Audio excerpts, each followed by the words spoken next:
Со продажбата на овчијата волна се хранела стоката, со сирењето и месото се покривале трошоците и се зголемувал бројот на грлата овци. Сето ова придонесувало во земјава да имаме 2 милиона грла овци, за разлика од сега, кога во Македонија има едва и 500.000 овци. Љума Нафија од село Глабочица, Косово, веќе 2 децении чува овци. Вели дека оваа сточарска дејност обстанува благодарение на субвенциите. Ниските откупни цени се најголемиот проблем, па голем дел од овчарите се одлучиле да не ја продаваат волната. За понапред беше ти продаваш буна на 400 комада овце, му даваш ченка за овци за 5 месеци, да. Од волната, да.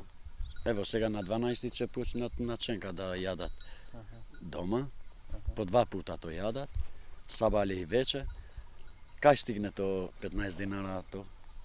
Али не плаќат како треба, ама пак, пошто 120 динара, 114 е кило, сега се зависи, али ова година ако се покачува нешто, ќе бидне подобра. Истакна Љума Нафија од село Глабочица.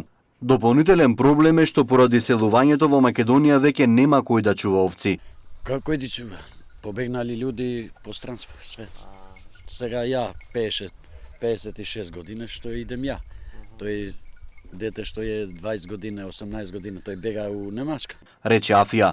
Македонија во време на поранешна Југославија беше лидер по бројот на грла овци, а сега сме последни во регионот.